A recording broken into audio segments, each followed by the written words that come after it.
file.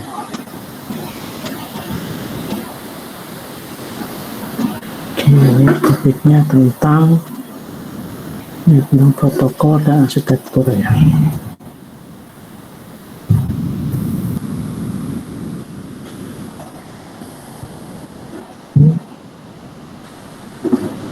Pindah ke sini.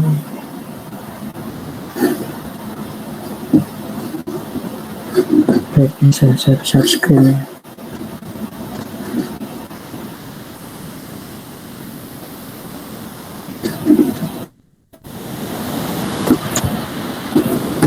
Oke, udah tampil yang saya share kepada Anda screen-nya ya.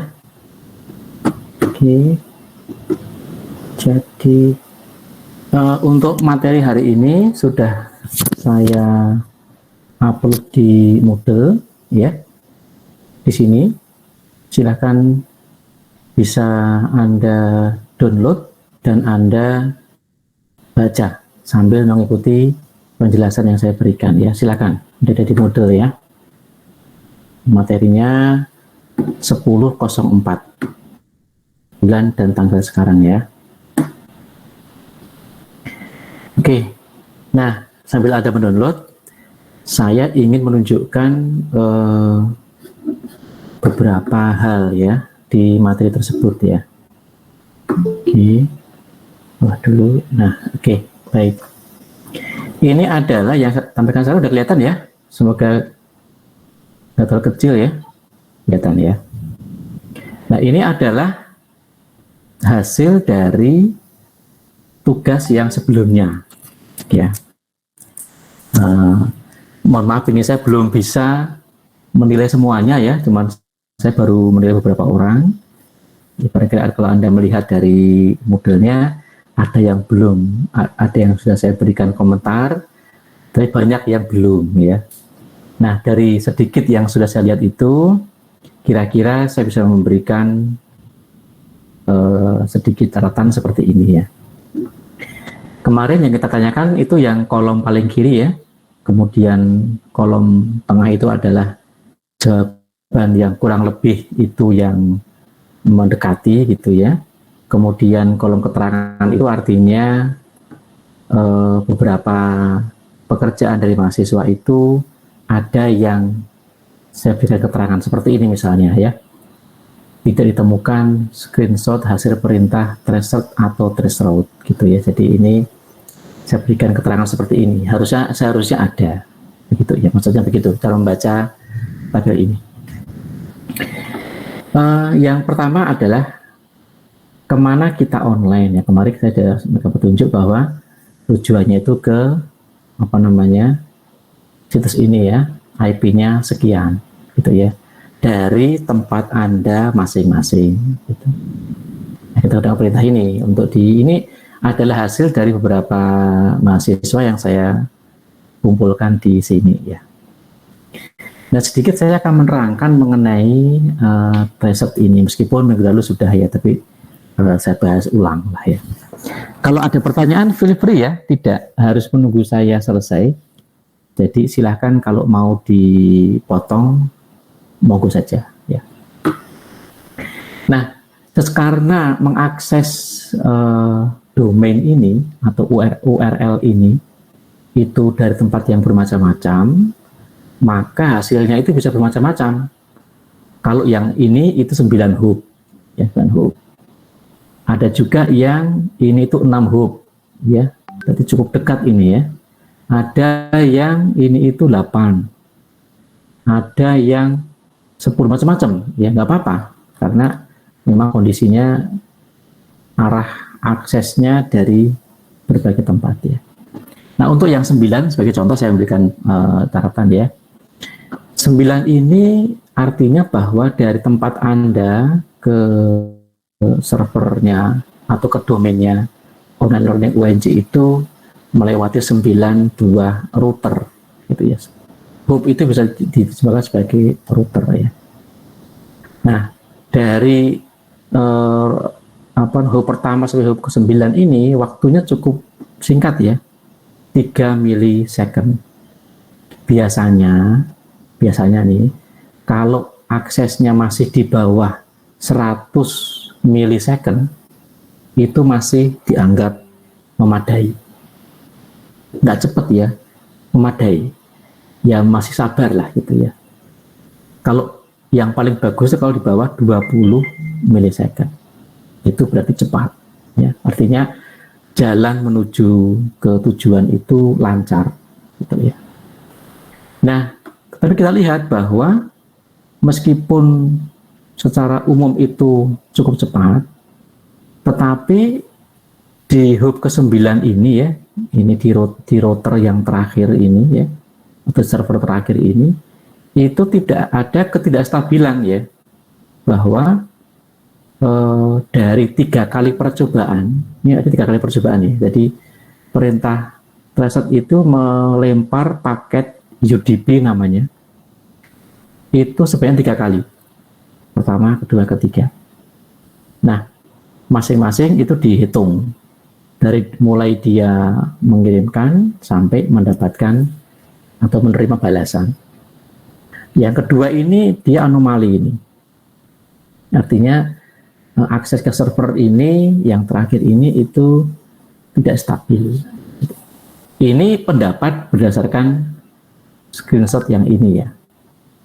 Nah, kalau kita lihat yang lainnya kan stabil tuh ya, 2, 21, 2, 22, ini 13, 12, terus kan stabil ya, artinya konsisten gitu ya. Nah, seperti itu. Kalau yang lain juga ini, nah dari yang 6 hub ini stabil, 4 stabil. Ya. Yang ini juga, ini nggak ada, adatnya juga ada anomali ini ya. Hub pertama agak lambat gitu ya. Yang percobaan terakhir itu yang cepat. Gitu ya. Kemudian ini hampir stabil. Gitu ya. Jadi servernya ini dapat dikatakan bahwa kalau lagi ya dia naik turun ya sebenarnya, tidak stabil ya. Kadang-kadang cepat, kadang-kadang lambat gitu ya kalau dari hasil ini ya.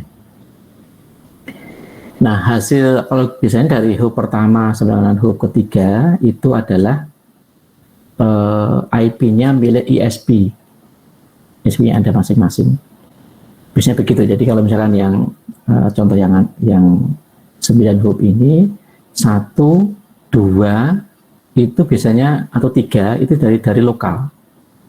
Kalau ini barangkali sampai dengan yang keempat ya, 1, 2, 3, 4 itu lokal. Selebihnya baru keluar dari ISP-nya. Untuk kita bisa menebak, ya sekarang kita menebak ya, menduga letak dari masing-masing IP ini, kita bisa gunakan perintah ini, yaitu IP address ini ya, kita tinggal ada klik aja ya. Nah, dia akan tampil ya. Kita men-tracking ini alamat IP-nya itu ada di mana. Misalnya nih contohnya saya ambil contoh misalnya ini kayaknya sama ini ya, IP-nya sama ya kayaknya ya. Oke, ambil yang lain aja ya. Ini 252 juga sama ini.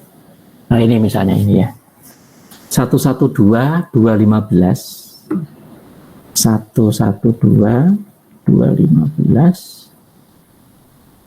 37 254 37 254 itu kan ya 37 254. Oke, ini untuk nge-track alamat atau lokasi. Nah, ini ada di Surabaya ini. Jadi boleh PT Excel, berarti lokasinya ada di Surabaya. Untuk yang 10 hub ini gitu ya. Nah, kalau Anda ingin memberikan suatu kajian lebih dalam gitu, Anda bisa cek ini. Oh, dari Surabaya sekian. Sekarang ini kalau mau ada penelitian misalnya ya, kondisi mahasiswa tersebar di mana-mana, bisa dicek akses menuju ke servernya online learning UNJ. Bagaimana aksesnya? Bisa seperti ini dicek gitu ya. Oh, Sidoarjo 10 hub, waktunya sekian gitu kan. Yang ini coba saya cek yang ini ya. 180 252 180 sampai lagi ya. 180 252 0157 0157. Oh, Palu. Wow, Palu dia. Jauh banget ya. Nah, seperti ini. Kita bisa sedikit agak membuat suatu kayak hipotesis ya. Palu 2385 ya. Sidoarjo 978 gitu kan ya. Bisa ditebak. Mengapa saya menggunakan sampai dengan 3 ya? Kenapa? Tadi saya sudah mengatakan bahwa biasanya 3 hub pertama ini ada di lokal. Jadi kalau kita men-trace yang nomor 1 nggak akan bisa. Karena ini IP lokal ini nggak bisa. Kita bisa mulai dari 2 atau ketiga ya. Ini seperti itu ya. Oke, jadi harus ada ininya untuk kita bisa menjawab seberapa jauh. Kemarin ada pertanyaan tuh kemarin di WA ke saya pribadi ya. Jauh itu apa tuh Pak? Nah, jauh itu bisa dilihat dari jaraknya. Jaraknya itu tadi kita menggunakan tools yang ini ya, jaraknya ini ya. Dan waktu. Ini 2 komponen ini nggak bisa kita pisahkan. Nggak selalu bahwa jaraknya jauh itu waktunya lama. Kalau kita bicara di internet ya. Kadang-kadang jaraknya dekat, waktunya lama. Itu dapat terjadi ya. Kadang-kadang waktunya cepat meskipun jaraknya jauh. Tadi misalkan di Palu tadi ya. Di Palu tadi dapatnya ya 2385. Itu lumayan gitu ya. Kayak gitu.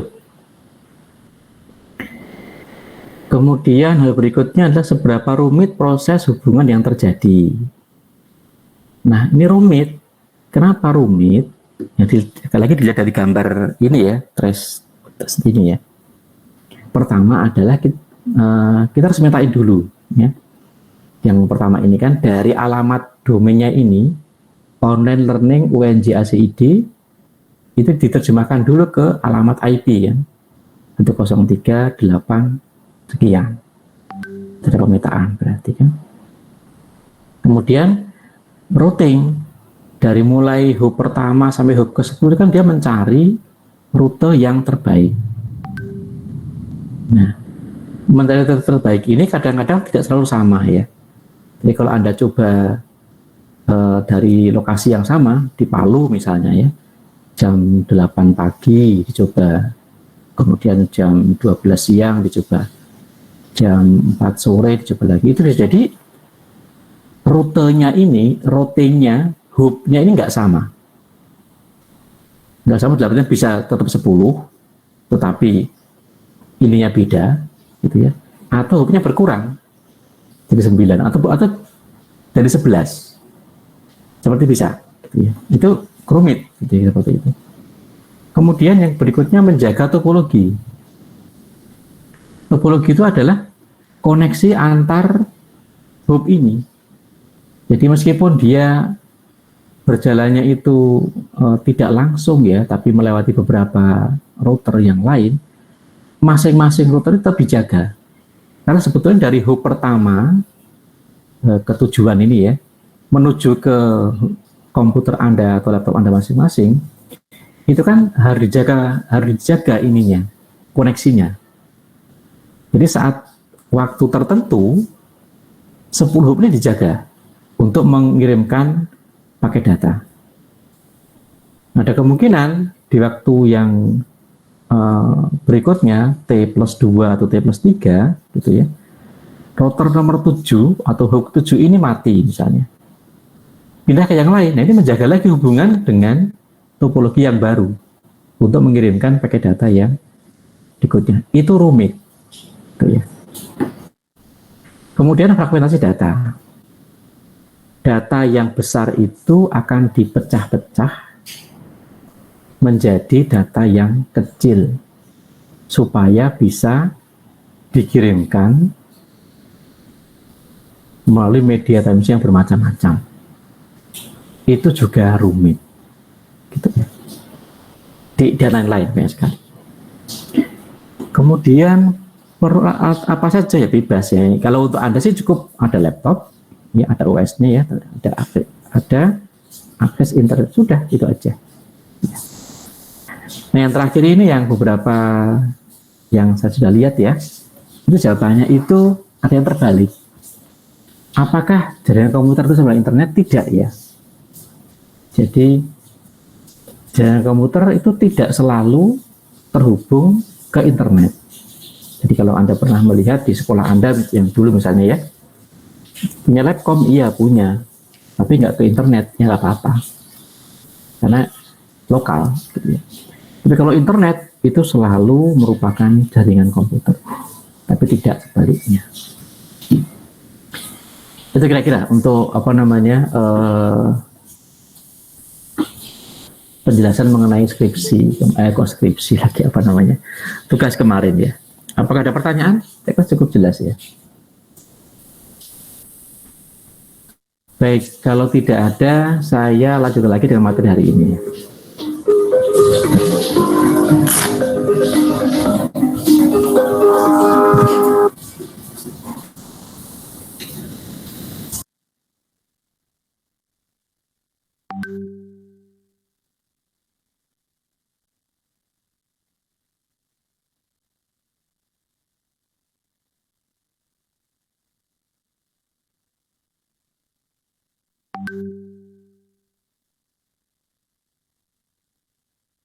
Sebentar ya, ada panggilan. Ya, nggak bisa saya tolak ini, sebentar ya.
Baik, pada pertemuan ini kita akan bahas dari pertemuan sebelumnya ya, masih mengenai konsep juga tentang protokol dan arsitektur.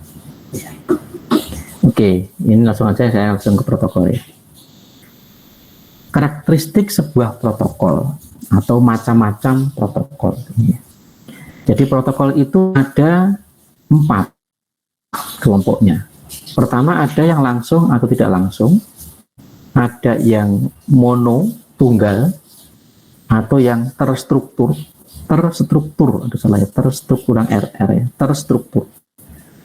artinya berlapis-lapis, terbagi dari beberapa bagian gitu ya. Ada yang simetris dan asimetris. Terakhir ada yang standar dan non standar. Kita akan lihat masing-masing bedanya ya. Yang pertama adalah langsung dan tidak langsung. Ini contoh komunikasi langsung antara dua host atau entity. Ada PC, dihubungkan dengan sebuah kabel. Bisa kabel, bisa menggunakan wireless, gitu ya. Nah, seperti ini namanya point to point, titik ke titik. Nah, ini ya. Jadi kalau seperti ini, maka masing-masing host ini atau masing-masing entity ini dapat langsung berkomunikasi. Ini model komunikasi langsung yang pertama. Ini sangat praktis dan sangat cepat. Karena kabel misalnya, kabel sekarang kan ada yang sampai gigabit per second kecepatannya. Ya. Kalau yang murah itu yang standar itu 100 megabit per second. Kalau ada beli. Wifi, udah Wifi 6 ya, itu bisa sampai 300 megabit per second, besar sekali. Cepat kalau seperti ini. Ini langsung. Nah, langsung yang kedua seperti ini. Ini masih point to point, gitu ya. Tetapi masing-masing PC ini tidak terhubung langsung menggunakan piranti yang lain. Di sini ya bisa switch ya. Saya menggunakan switch ini, bisa switch atau bisa router. Ini mode router. Logonya, simbolnya router ini. Kalau terjadi langsung seperti ini, maka masing-masing titik ini, masing-masing poin atau index ini akan mempertahankan topologi dari PC 1 ke PC 2. Jadi akan menjaga PC 1 ke router pertama, dijaga. Router pertama akan menjaga koneksi dengan router kedua, jaga. Router kedua dengan PC 2 dijaga. Jadi ini tetap point to point, tetapi tidak langsung. Nah, konsep yang kedua ini namanya VPN, Virtual Private Network. Itu menggunakan seperti ini. Jadi dia seakan-akan point to point langsung, tapi tidak langsung. Itu VPN. VPN ada yang berbayar, ada yang gratis ya, macam-macam. Tapi konsep seperti ini. Bagaimana kita menggunakan jalur publik itu untuk private, itu VPN. Kalau di Jakarta itu Transjakarta, jalurnya itu VPN. Dia ada di jalur umum, tapi terpisah sendiri. Yang boleh masuk juga hanya Transjakarta, sama dengan VPN. Yang boleh menggunakan kanal itu hanya yang punya tahu passwordnya saja. Itu seperti itu, konsep seperti ini. Jadi ini tidak langsung. Protokolnya apakah sama? Berbeda. Karena protokol yang untuk langsung ini itu biasanya protokol untuk transfer data saja. Kalau yang di sini itu yang terlibat banyak. Ada protokol keamanan, ada protokol untuk transfer data, ada protokol untuk segmentasi atau pembagian atau pemecahan data gitu ya, dan sebagainya. Ini konsep yang atau macam yang pertama. Macam kedua adalah monolitis, tunggal, atau terstruktur. Kalau monolitis artinya bahwa hanya ada satu protokol untuk menangani semua transfer data. Jadi misalnya ada sebuah email, paket elektronik email ya, akan dikirimkan ya ke komputer lain. Jadi seperti gambar yang ini ya, komputer lain melewati suatu media transmisi HDLC misalnya, kabel gitu. Mungkin gambar tepat gambar yang ini kali ya, gambar ini atas tadi ya. Kalau protokol itu monolitis, maka protokol tunggal yang satu itu ya, itu harus bisa menangani semua aktivitas berkaitan dengan transfer data. Dari mulai bagaimana data itu dapat dilewatkan ke media transmisi, ke kabel itu bagaimana mengubah dari data menjadi sinyal, yang dikirimkan ke media kan sinyal listrik ya, itu ditangani. Bagaimana memisahkan data yang besar menjadi paket yang kecil, harus ditangani gitu ya.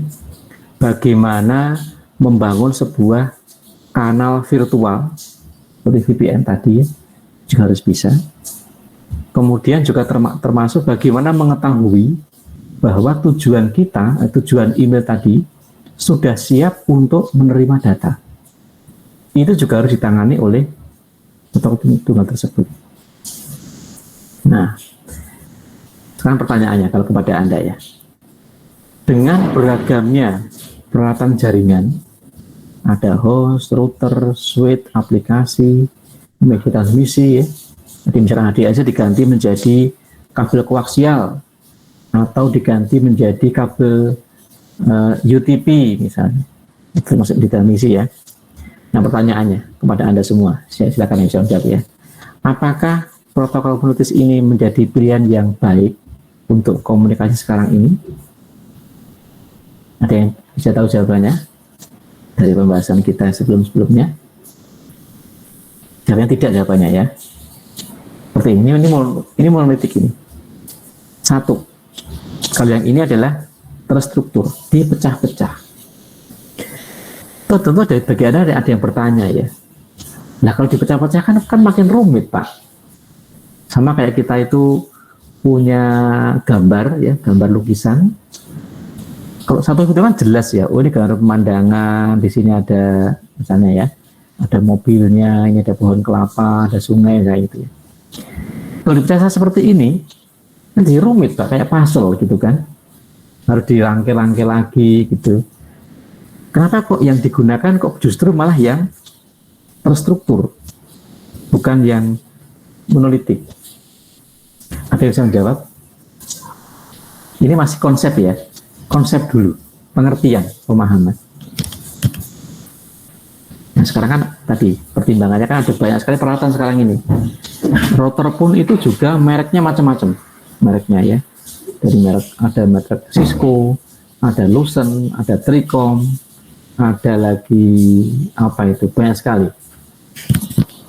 Kemudian aplikasi apalagi sekarang ya, aplikasi itu macam-macam. Di TV juga ada, di kulkas juga ada sekarang aplikasinya ya, di AC juga ada, di mobil juga ada ya. Nah kok malah sekarang itu kecenderungannya itu malah terstruktur, artinya dipecah-pecah seperti ini, bukan yang tunggal. Ada yang bisa memberikan pendapat. Ini pendapat ya, jadi saya tidak mengatakan harus benar, tidak. Walaupun juga nggak saya hargai, oke gitu ya. Ada yang bisa memberikan pendapat? Maaf Pak, izin menjawab Pak. Ya silakan Mas. Menurut saya sih kalau ini Pak, kalau microservice gitu kan dipecah-pecah, jadi mudah di maintenance gitu Pak. Mudah di maintenance. Iya betul. Okay. Bukannya malah nggak rumit Mas Dino, kan jadi banyak. Biasanya kalau di IT gitu kan tim gitu ya Pak. Jadi kalau tim gitu nanti bisa menghandle setiap servisnya masing-masing gitu Pak. Jadi nggak di satu servis. Jadi misalkan kalau ada error di satu servis ini, nanti bakalan error ke semuanya Pak. Cuman kalau di microservice, jadi misalkan error di satu servisnya aja, jadi yang lainnya nggak ikut error gitu Pak. Yes. Menurut saya sih gitu Pak. Baik, kalau kalimat terakhir ini tepat sekali ya. Jadi mengapa dibuat terpisah ya karena untuk menangani layanan di jaringan itu kan sangat banyak sekali. Kalau kita membuat penjelasan seperti ini, membuka peluang semua pihak bisa bergabung, bisa terlibat. Kalau tunggal seperti ini monopoli namanya, monopoli. Jadi yang bisa membuat ya hanya itu aja, close ekosistem, ekosistem yang tertutup. Kalau yang terstruktur, ini ekosistem yang terbuka, semua orang bisa terlibat. Jadi kayak misalnya YouTube ya, misalnya YouTube itu ya, semua orang bisa ngisi konten, gitu. Asalkan memang memenuhi ketentuan Google ya. Jadi tidak tertutup. Ya. Sekarang ada yang open source, ada yang closed source gitu kan. Nah, dikembangkannya memang ke arahnya adalah yang open seperti ini. Memang tetap ada kerumitannya ya. Misalnya contoh begini. Misalnya kalau kita fokus membuat sebuah protokol di bagian download ini, gitu ya, maka karena sebagai sebuah kesatuan, sebagai struktur, maka meskipun kita hanya membuat di download, kita harus tahu hubungan download ini dengan bagian yang lain. Ya, itu salah satu hal yang menjadi perhatian ya. Karena download ini itu harus ada di atasnya apa, di bawahnya apa. Artinya kalau terstruktur berarti sebuah protokol di lapisan tertentu harus tahu dia akan memberikan layanan ke atasnya itu ke protokol apa dan ke bawahnya protokol apa. Itu yang dimaksud di sini. Oke, saya lopati ini. Ini adalah berbagai macam contoh topologi ya. Ada point to point, ada multi point seperti ini, ada switch gitu ya. Ini juga ada internet. Ini yang paling kompleks ya. Jadi kalau semuanya apakah jaringan komputer? Iya, semuanya jaringan komputer. Tapi yang internet ini tidak wajib ya. Kalau jaringan komputer itu boleh tanpa internet. Ya. Kemudian ada yang simetris dan asimetris. Kalau simetris berarti kita simetris berarti kita tidak membedakan antara entitas source dan entitas penerima. Semuanya sederajat. Nggak ada atasan bawahan. Itu peer to peer. Simetris. Seperti kalau Anda tukar menukar data antar telepon misalnya, itu peer to peer, simetris. Tidak ada yang sebagai lebih tinggi, lebih rendah. Kalau yang asimetris, kebalikannya. Ada yang sebagai penyedia, ada yang sebagai penerima. Misalnya modelnya client server, itu asimetris. Kalau dia sebagai klien, maka dia harus mengikuti aturan yang ada di server. Nah, protokol di internet itu harus bisa melayani kedua macam ini, baik peer-to-peer maupun yang client server. Yang berikutnya adalah ada yang standar, ada yang non-standar.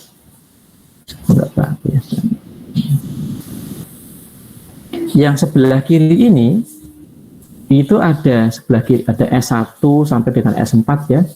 Itu pihak sebelah yang kelompok sebelah kiri ya, kelompok 1 misalnya ya. D1, D2, D3 itu destination ya. Itu kelompok yang kedua. Kalau nggak ada standar, maka muncul permutasi, yaitu 4x3 protokol yang akan digunakan. Kalau kita menggunakan standar, maka cukup satu protokol yang digunakan untuk semuanya. Anda bisa mengerti ya gambar ini ya, semoga saya tidak bikin tambah bingung ya. Ada pertanyaan untuk yang terakhir ini? Ada K kali L, ada 2K kali L. Apakah dia sudah mengerti dari kalimat yang saya berikan di sini? K kali L tadi ya, 3 kali 4. 2K kali L, karena kemungkinan untuk mengirim dan menerima itu protokolnya berbeda. Maka diperlukan 2 kali K kali L. Cukup jelas ya, bagian ini ya. Baik, saya berlanjut ke bagian berikutnya lagi. Sekarang fungsi. Protokol berfungsi atau harus memiliki fungsi dalamnya itu minimal ada satu enkapsulasi, segmentasi dan reassembling, kemudian kontrol koneksi, order delivery, itu, kemudian flow control, error control, pengalamatan, multiplexing, dan service transmisi. Fungsi-fungsi ini harus ada dalam sebuah protokol. Kita akan coba lihat satu per satu. Encapsulation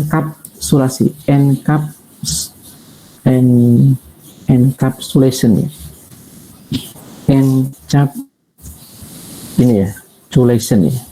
Encapsulation. Oke, baik. Enkapsulasi.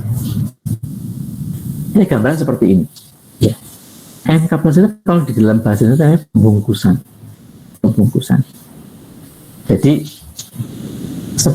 ini adalah aplikasi, ini source, gitu ya. Ini tujuan, destination. Ini saya sampaikan dari selain ya. Jadi ini presentasi gitu ya. Destination. Kemudian di source ini itu adalah host. Ada application, ada transport, network, data link, physical. Ya. Kalau dia aplikasi, berarti aplikasi ini akan berusaha mengirimkan data yang disimbolkan dengan lambang M. M ini akan dikirimkan ke tempat lain, ke tujuan lain, ke sini, misalnya, ke sini, melalui media transmisi. Hanya dari atas ini akan turun ke bawah, melewati lapisan transport network link physical. Jadi kan konsepnya konsep yang tadi, terstruktur tadi ya. Nah, di physical inilah akan ketemu media transmisi. Transmisi itu tergantung tujuannya itu apakah langsung atau tidak langsung, seperti poin to poin tadi. Kalau langsung, maka physical yang di source ini akan ketemu dengan physical yang di destination bawah ini.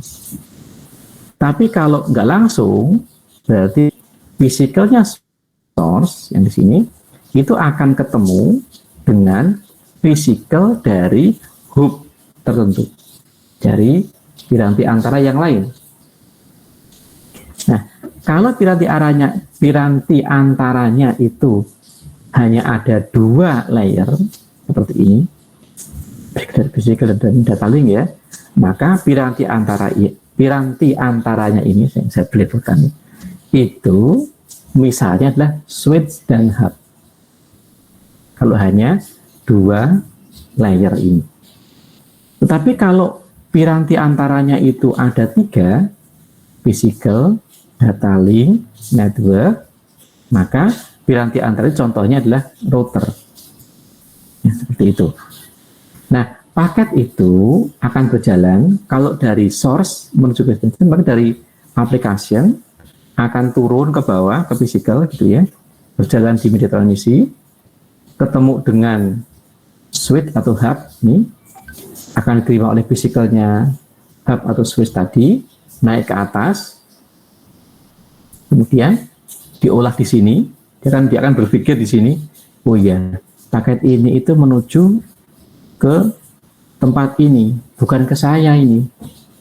Dia akan bertanya, siapakah tetangga saya? Dia akan teriak-teriak kalau dalam analoginya itu ya. Siapa sih yang punya yang tahu tujuan menuju ke destination ini? Dia sebarin tuh. Ada yang nangkap, oh saya tahu ini. Nah, ditangkap oleh si router ini, masuk ke physical, naik ke atas, jual lagi. Oh, ini paket ini bukan ke saya nih, tujuannya ke destination ini. Dan saya tahu, karena saya terhubung langsung dengan destination-nya, maka dari dia akan dikirimkan ke destination. Di manakah enkapsulasi terjadi? Enkapsulasi terjadi dari pergerakan paket ini dari atas ini ke bawah. Itu enkapsulasi. Dibungkus. Di application itu namanya M. Datanya itu data M. Ini pure data yang betul-betul akan dikirimkan dari source ke destination. Nah, begitu M ini akan dikirimkan ke media transmisi, dia turun ke transport. Nah, di transport ini dia dibungkus dengan header. HT itu header ya. HT itu header transport, itu membacanya ya. Dibungkus dengan HT. Membungkus ini namanya enkapsulasi. Dia turun lagi ke network. Dibungkus lagi ada HN, header network. Kemudian turun lagi ke data link, dibungkus lagi ada HD, header data link. Nah, proses membungkus M ini di setiap layer itu namanya enkapsulasi. Nah, di enkapsulasi ini apa yang dilakukan? Satu, ini menambahkan alamat pengirim dan penerima. Dikirimkan. Yang kedua, menambahkan deteksi error kalau ada kesalahan di pengiriman nantinya. Yang kedua, menambahkan kontrol. Misalkan menunjukkan urutan data. Karena ini dipecah, kan perlu nanti saat diterimanya kan harus dikumpulkan lagi. Nah, mengumpulkannya harus urut. Maka diberikan kode-kode, ini urutan pertama, kedua, dan seterusnya lagi. Sama ini, kalau dari physical di source, dia lewat ke sini, masuk ke media transmisi ya, di ini switch atau hub. Dari physical ini dia akan dibuang header yang dari sini. Dibuang ini, header HD yang dari itu akan dibuang di sini, masuk ke atas, dilihat. Loh, oh ini paket ini alamatnya dikirimkan oleh saya, bukan ke saya. Maka karena bukan ke dia, data link akan tadi berteriak-teriak tadi, nanya ke tetangganya, siapa sih yang tahu tujuan ke destination? Nah, ada yang jawab kan, oh saya. Nah, begitu dia tahu ada saya ini, si bawah ini ya, si router ini, dia membungkus dari HN, HTM, dibungkus dengan headernya dia. Header data link ini. Di HD di sini itu berbeda dengan HD yang di sini, beda. Jadi HD ini HD data linknya si switch ini atau si hub ini dibungkus sama dia, kemudian dikirimkan lagi ke bawah sini. Nah, sama dengan dari physical ke network ke atas itu kebalikannya, itu dekapsulasi atau pembukaan bungkusan. Saya nggak tahu terjemahan yang tepatnya apa ya, tapi deenkapsulasi. Saya terjemahkan kalimatnya itu kayak gini, tulisannya itu ini encapsulation ya, media versus de-encapsulation. Ini encapsulation kok culation-nya gina gitu ya. Jadi ada proses buka bungkus. Nah, dalam perjalanan yang dibuka dan dibungkus itu adalah cukup HD, header data link dan header network saja. Header transport dan M tidak pernah dibuka. Ya. Kalau ada di tengah perjalanan yang membuka header transport sama M-nya, message-nya, pesan yang itu dibuka tengah jalan, itu pasti dikerjakan oleh hacker atau cracker.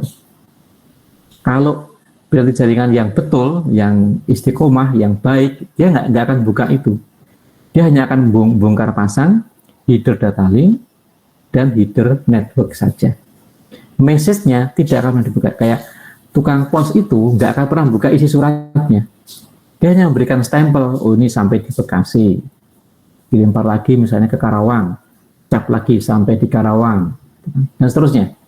Itu kantor pos yang baik. Kalau saya membuka isinya, ya itu bukan yang baik. Itu kalau dalam security itu berarti ada hack atau crack gitu ya, seperti itu. Itu enkapsulasi. Ada pertanyaan sampai sini?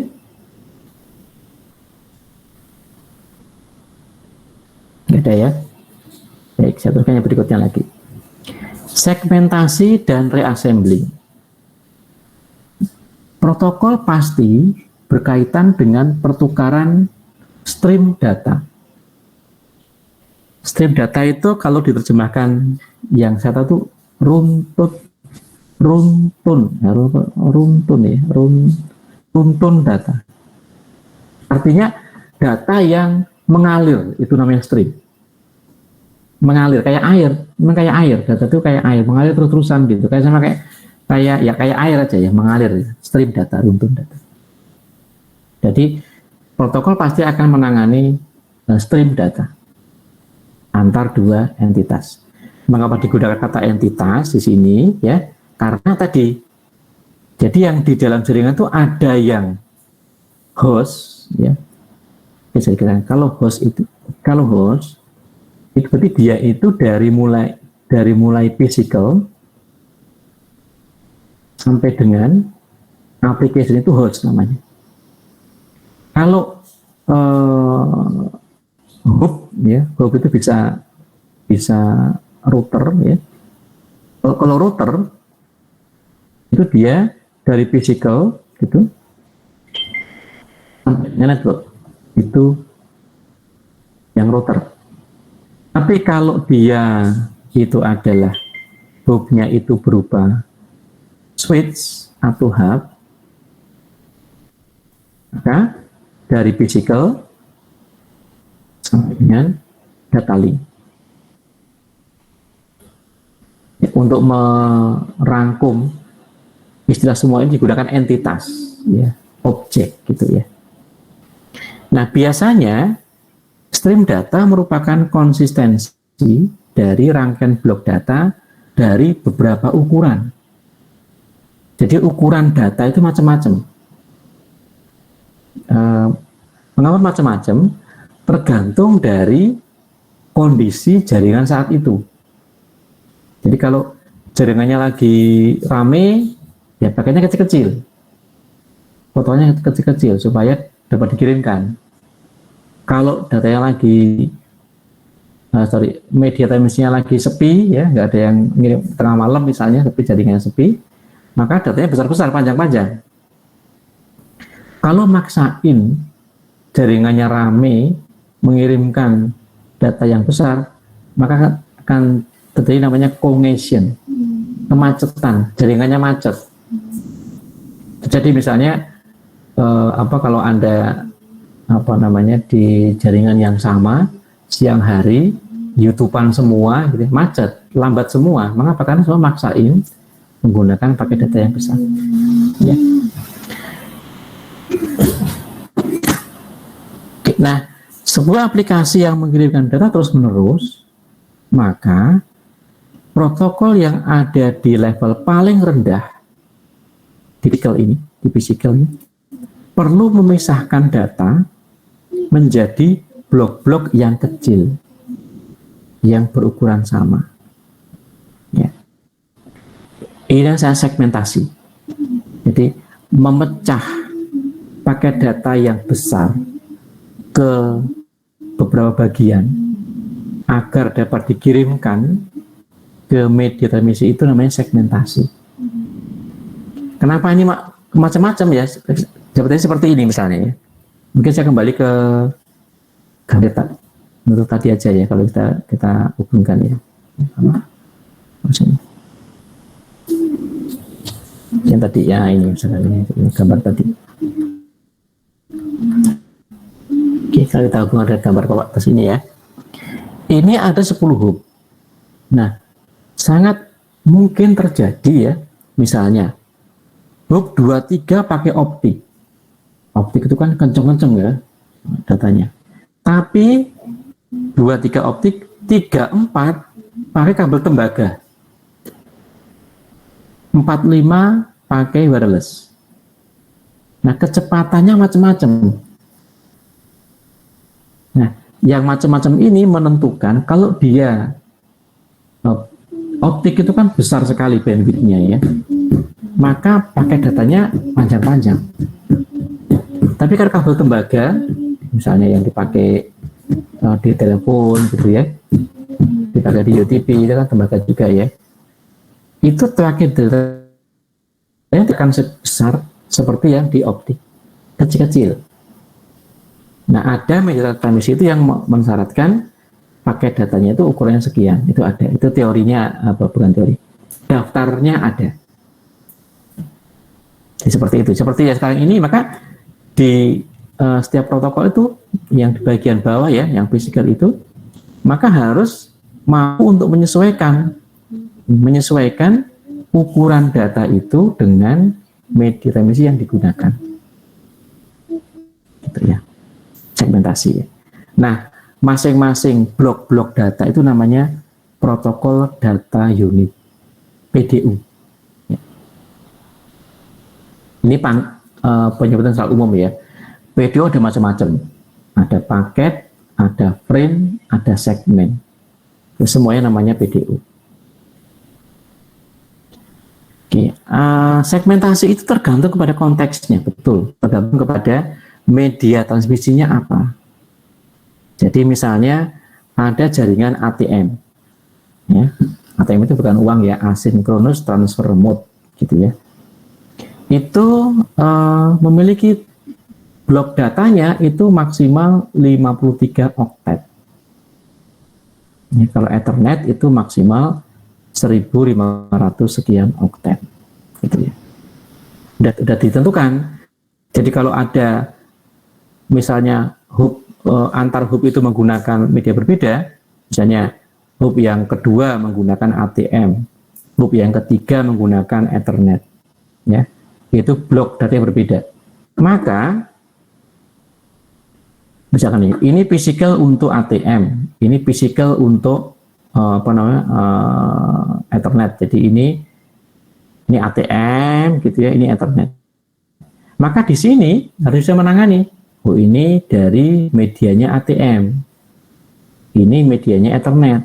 Maka terjadi di sini dibuka tadi bungkusnya, di dienkapsulasi gitu ya, kemudian dibungkus lagi di sini. Nah, saat keluar ke bawah ini, maka blok datanya akan dipecah berbeda dengan blok data di sebelah sini. Ya, itu segmentasi. Jadi segmentasi terjadi di sisi pengirim, kalau reassembling ada di sisi penerima. Kalau dalam konsep multi hub seperti ini ya, maka yang disebut pengirim awal itu yang di sini, source. Penerima akhir itu yang destination di sini. Kalau di antara source and destination itu semuanya melakukan pengiriman dan penerimaan. Ini kan penerima mengirim, maka di buku yang nyebut ini final destination, tujuan akhir. Kalau ini source, ini awal mula ya, mata airnya di sini. Ada kalau pengirim penerima itu sebetulnya ambigu ya. Ini pengirim, ini juga pengirim, ini pengirim antara tadi. Ini juga penerima antara. Ini penerima akhir. Di bahasa Inggrisnya dibedakan source and destination. Ya. Oke, baik.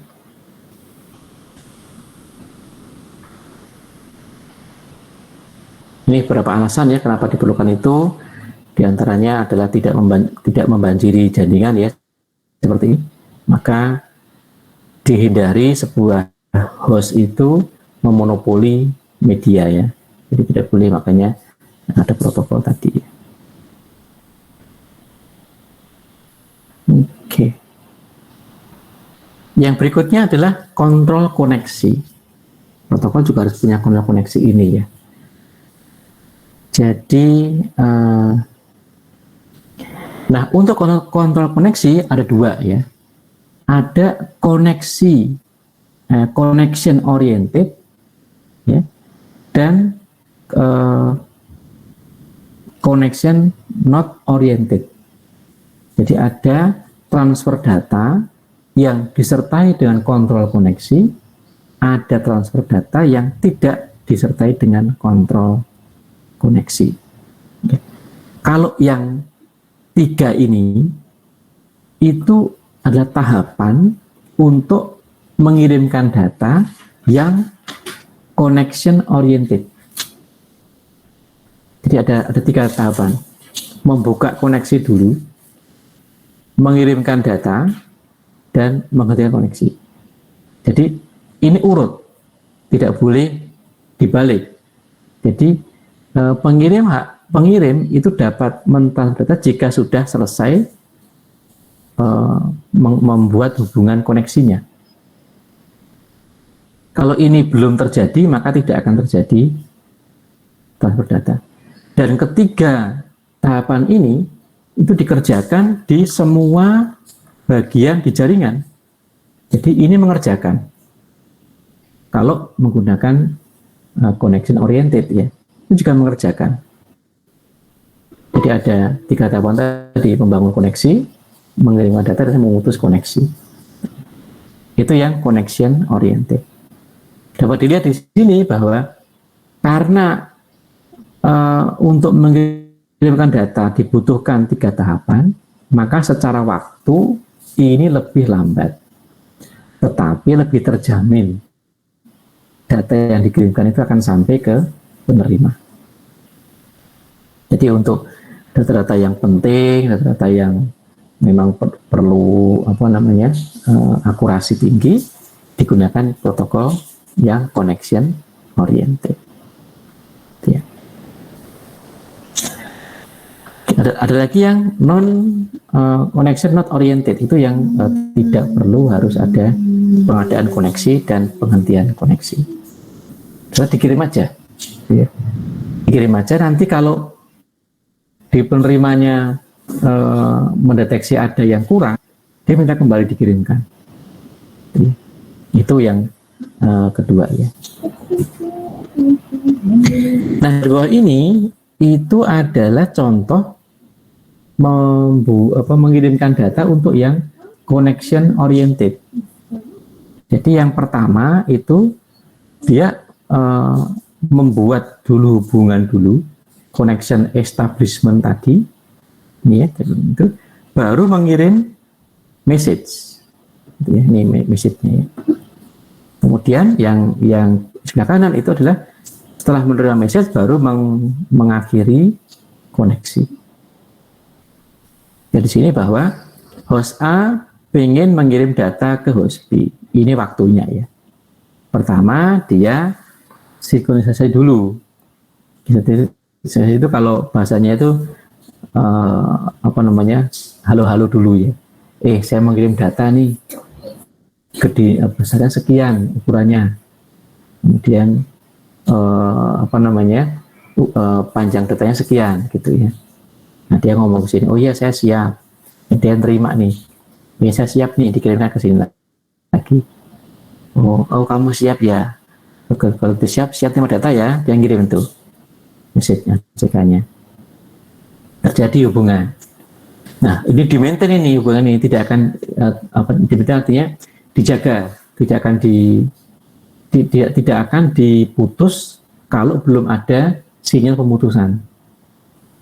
Jadi kalau si host B ini misalnya hanya bisa menerima 5 koneksi misalnya, kemudian 5-5-nya udah digunakan untuk connection oriented, maka koneksi akan ditolak. Itu artinya menjaga koneksi. Nah setelah siap menerima data, dikirimkan. Oke, jadi ini datanya ya, dikirimkan. Udah selesai nih, dia kirimkan. Sudah selesai, gitu kan. Dia kirimkan nih, tolong putus koneksinya. Nah, oh ya siap, diputus sudah. Nah setelah ini, maka si host A ini siap untuk membuat koneksi baru lagi dengan host yang lain atau dengan host B. Nah ini untuk menjamin bahwa data itu yang dikirimkan itu betul. Nah sangat terjadi sekali, meskipun sudah berusaha menjaga koneksi, yang ini ya, send ACK meetup message sama send feed message ini, finalnya final, sudah dibikin koneksinya, sangat terjadi juga bahwa di tengah jalan ada masalah ini, datanya ada yang kurang. Misalnya yang mengirimkan ada 7 paket data yang kelima misalnya itu kurang, rusak. Maka sebelum dia mengirimkan ada send ACK, dia kirimkan saya minta data yang kelima, data kelimanya rusak. Nah silakan kirim lagi kelima, baru setelah lengkap dikirimkan final message ini. Nah tadi ada yang namanya, tadi ya, mengapa kok tahu pengiriman yang rusak? Ya, karena di dalam header yang ada di sini, header yang ada di enkapsulasi, terima atas lagi sini, terima ke mana?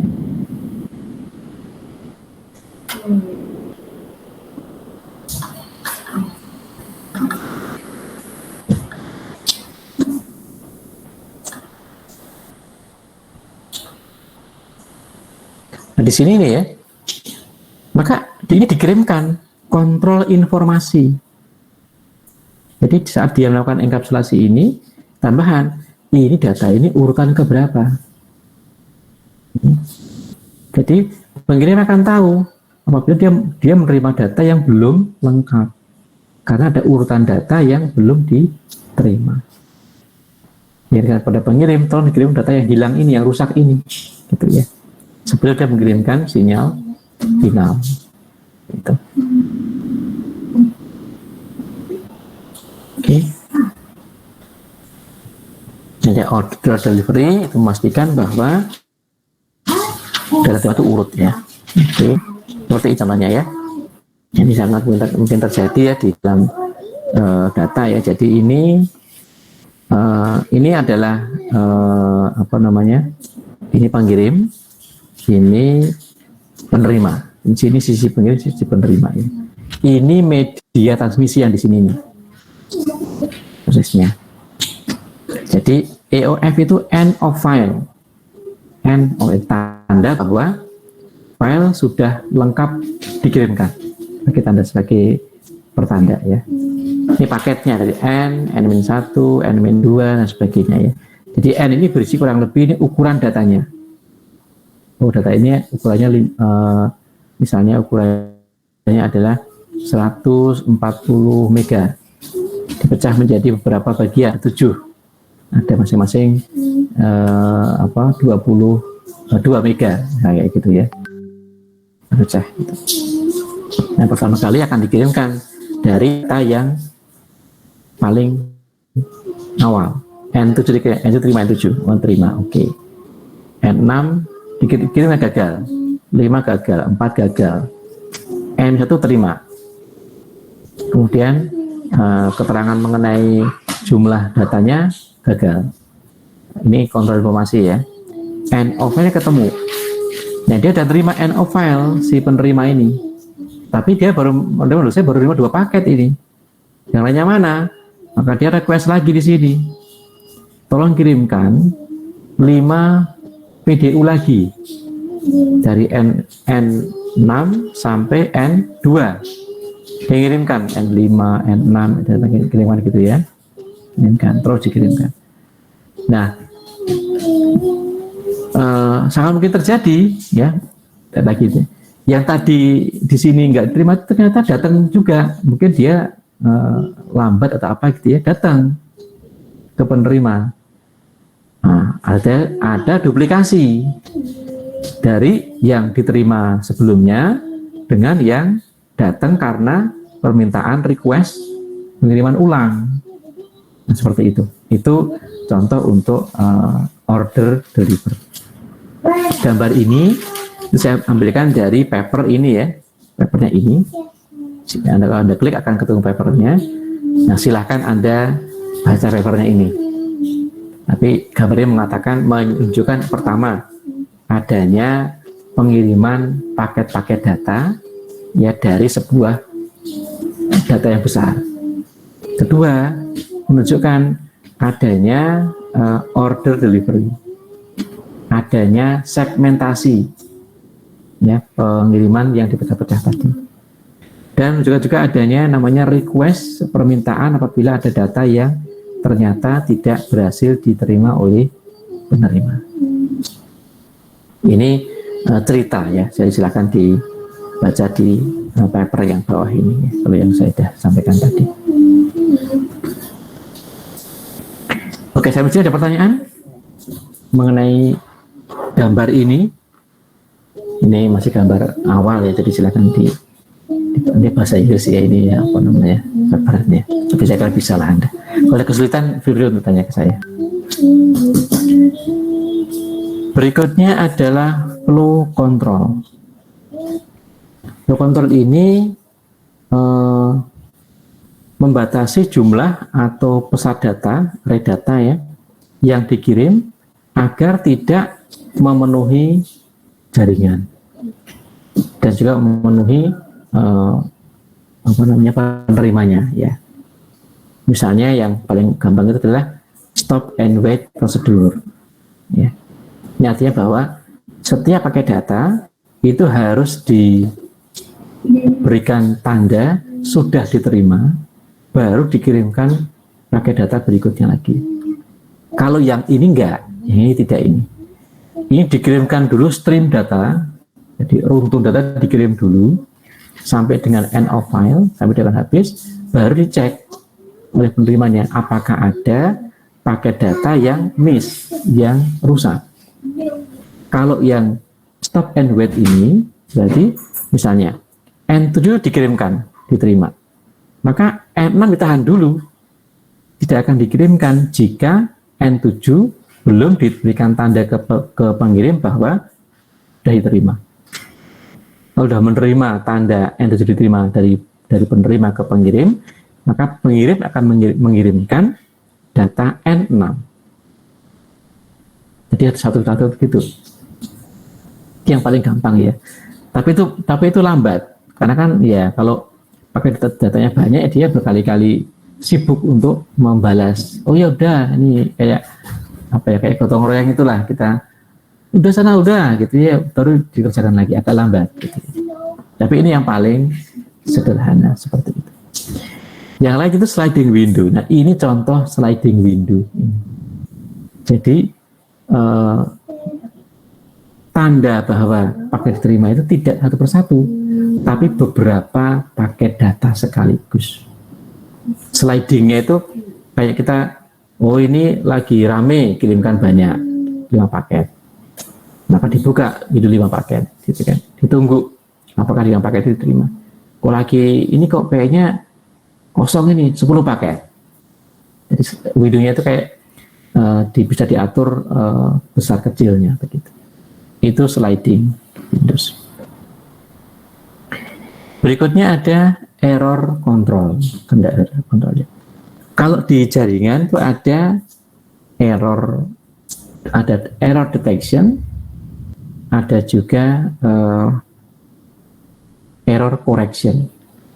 Kalau error detection itu hanya mendeteksi adanya kerusakan data, tapi tidak mampu memperbaiki data. Tahu ada yang salah, datanya ini salah ini. Nah, kalau dia tahu salah, dia akan minta pengirimnya untuk mengirimkan ulang. Tapi dia itu tidak melakukan perbaikan kepada data yang rusak itu. Itu namanya error detection. Yang ini. Ada juga yang bisa error correction. Jadi ini perbaikinya. Jadi bisa mendeteksi kesalahan, juga bisa memperbaiki kesalahan tersebut. Tentu Anda jangan punya bayangan kesalahannya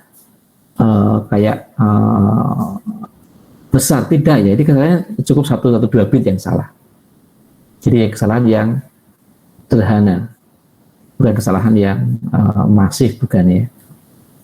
Kalau dia masif tentu dikirim ulang saja gitu ya. Karena kalau mengoreksi itu butuh waktu juga ya, lama nantinya. Jadi ada error detection, ada error correction. Memang cara paling efektif itu minta pengiriman ulang dan perbaiki sendiri. Berikutnya ada pengalamatan. Pengalamatan ada beberapa bagian ya, aspek ya. Ada addressing level, ada addressing scope, ada identifier, mode, dan sebagainya ya. Kita lihat ini secara dulu ya, kita lihat gambar ini aja. Nah, gambar ini.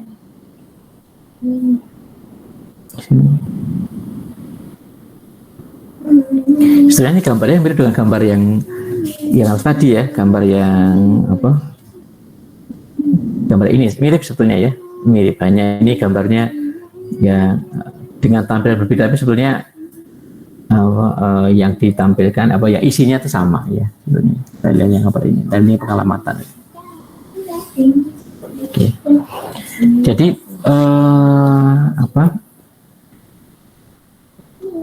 pengalamatan di jaringan komputer itu ada 2. Asal saya sebutnya ada 2 lapisan ya. Kalau di aplikasi di TCP ke atas ini, bukan TCP ke atas, dikenal namanya ini port, atau namanya service access point atau port. Jadi masing-masing port itu biasanya terhubung ke sebuah aplikasi tertentu. Jadi Word itu aplikasi portnya tersendiri, gitu. Excel portnya tersendiri.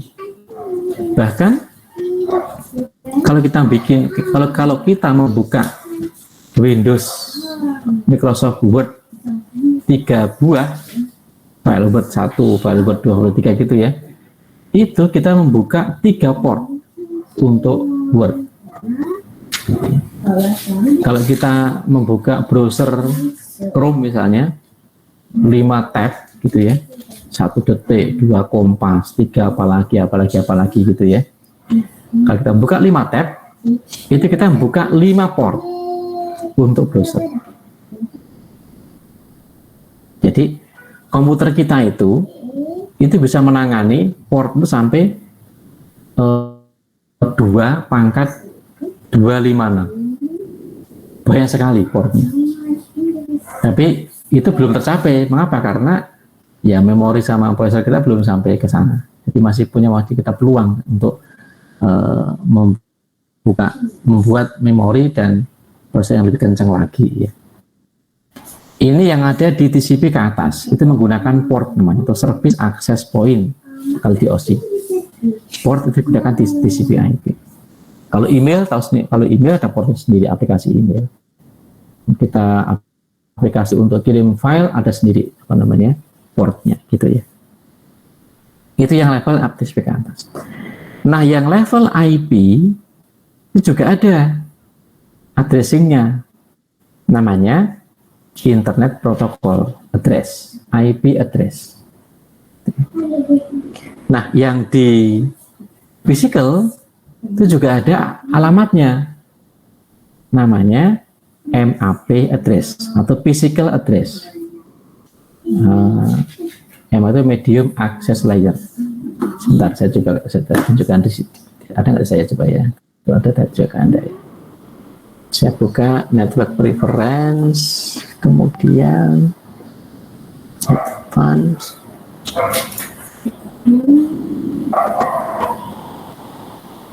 Nggak kelihatan ya?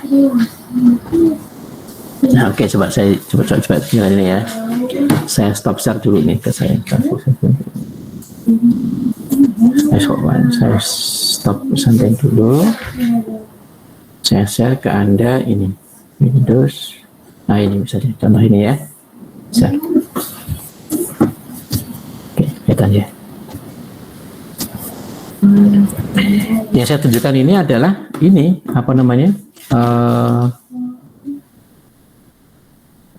tadi physical address dan IP address ya.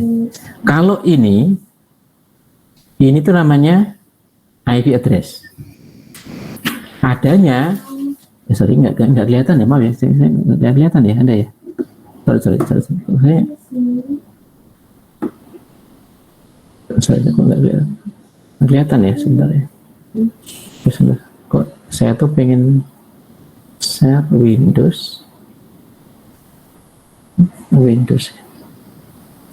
nggak bisa tampil ya. Kalau tab nggak bisa juga ya. Udah saya tampilkan aja deh, Windows aja deh. Saya nggak bisa menampilkan ini tab yang saya tampilkan. Oke. Saya coba share ya.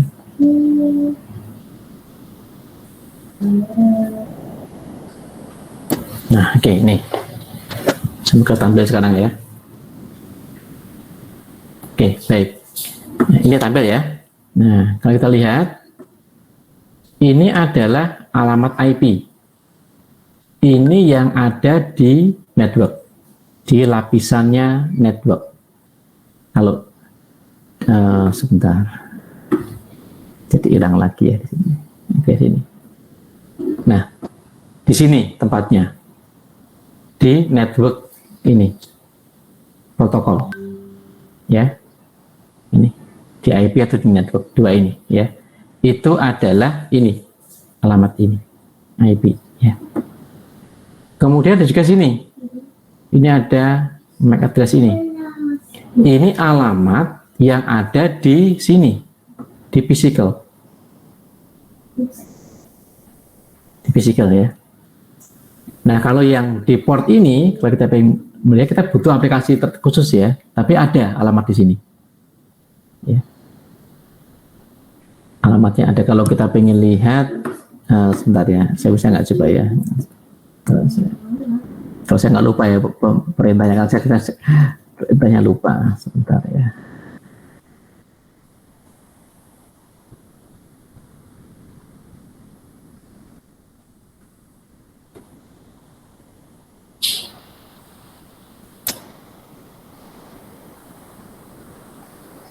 Nah ini, oke, saya coba share lagi ya.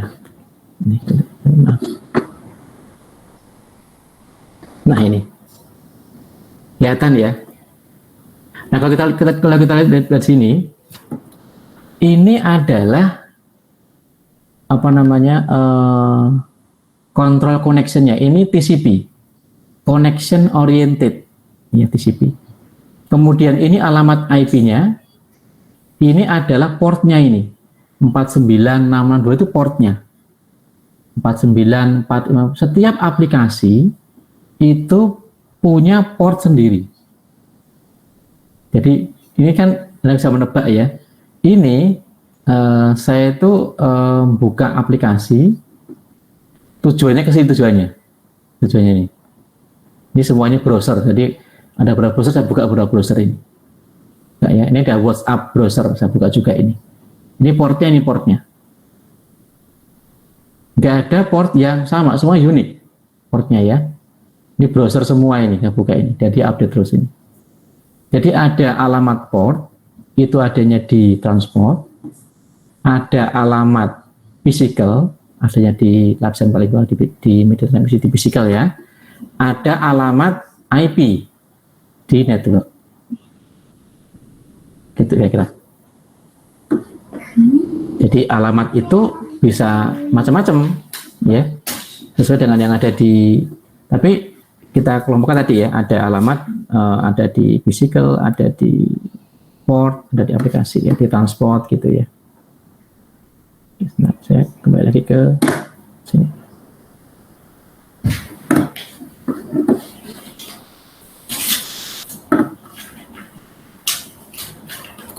Ya.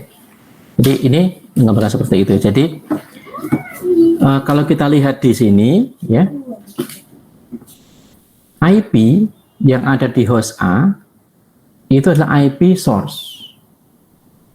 IP source. Kemudian IP di B ini IP destination. Oke. Nah, IP yang ada di A dan di B ini, saya keluar dulu. Oke.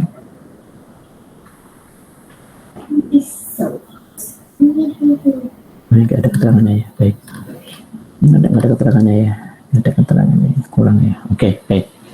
Jadi IP yang ada di host A ini sebagai source destination. Nah, IP host A ini itu akan dipasangkan dengan physical. Jadi IP dipasangkan dengan physical. Sebenarnya mungkin ini portnya, tadi kan kalau lihat digambarkan kan ada IP-nya, ada portnya, ya, nyambung kan ya bersama. Jadi IP-nya satu, ini portnya banyak banget portnya, karena kita tadi saya buka aplikasi bermacam-macam aplikasinya ya. Tadi kan kita lihat bareng-bareng ada puluhan aplikasi yang saya buka itu kan semuanya dengan port yang berbeda-beda. Gitu ya.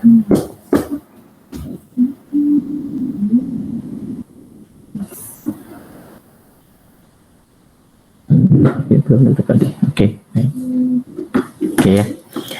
Nah, masing-masing IP dan physical ini itu kalau kita di jaringan ya, maka dibedakan ada IP lokal, ada IP global, ada IP lokal, ada IP global, gitu ya. Nah, IP yang digunakan untuk di internet di network satu network itu IP global. Kalau IP yang di host A, host B itu IP lokal, artinya dikenali ya di lokal saja. Gitu ya. Jadi IP host A itu enggak dikenali di IP host, enggak. Dia kenalnya host B itu adalah menggunakan IP-nya router J ini.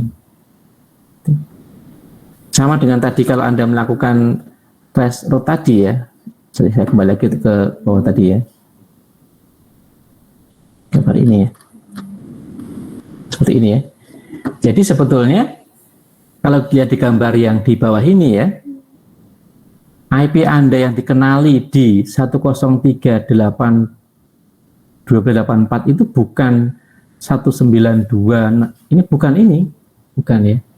Yang dikenal yang di Anda itu setelah keluar dari ISP Anda. Bisa yang ketiga, bisa yang keempat. Ini yang dikenali sebagai IP global. Kalau yang 01.101 ini IP lokal, dikenali hanya di networknya host A dan networknya host B saja. Di sini.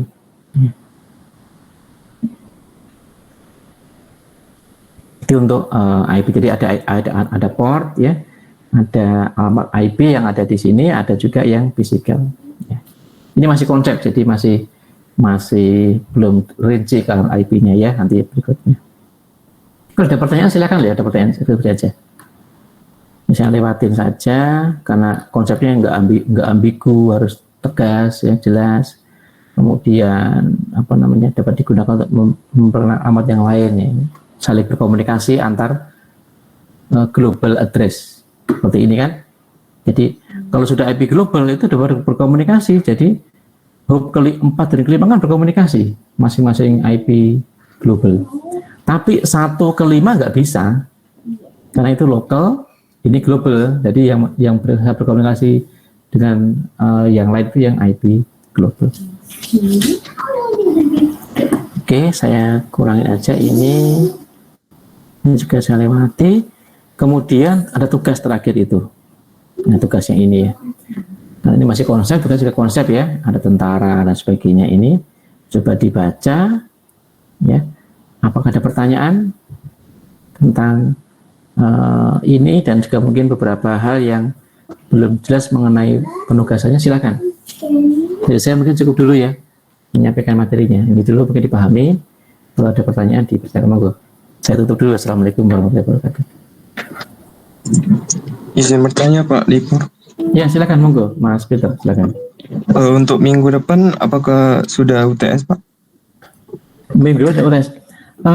Kalau saya sendiri materinya belum siap untuk UTS ya, karena saya perlu membuat beberapa materi tambahan dulu sebelum kita UTS. Gitu. Berarti enggak minggu depan Pak? Enggak minggu depan, insya Allah kita UTS-nya. Ya mungkin materinya saya lengkapi dulu.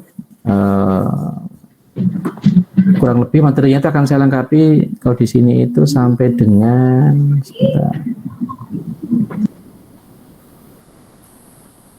ini kita sudah bicara mengenai 1, 2, 3 transmisi.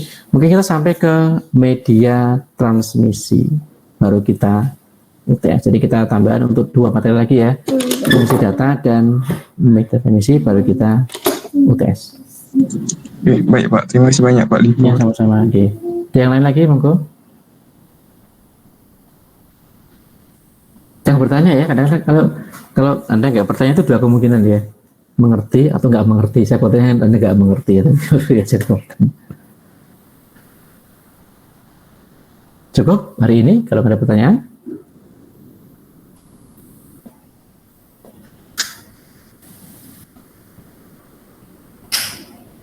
Baik, kalau nggak ada pertanyaan, maka materi ini saya cukupkan sekian. Nanti tugasnya ini seperti biasa, saya akan buatkan tempat di Moodle ya untuk Anda mengupload tugasnya ini. Sekali lagi mau kerjakan dengan baik ya, karena saya juga akan baca tugas-tugas Anda meskipun tidak cepat dan semuanya harus selesai sekaligus ya. Saya baca untuk tugas-tugas yang Anda kumpulkan. Untuk yang sudah ada, baru sedikit yang saya berikan komentar, tapi kurang lebih kayaknya semuanya mirip kali ya. Mungkin mengerjakannya juga bareng-bareng kali ya, sehingga banyak yang mirip ininya hasil pekerjaannya. Oke, kalau gitu saya tutup dengan alhamdulillah pada hari ini. Semoga materi yang diberikan memberikan Anda tambah di modal. Dari saya cukup sekian. Terima kasih, selamat sore. Assalamualaikum warahmatullahi wabarakatuh. Waalaikumsalam.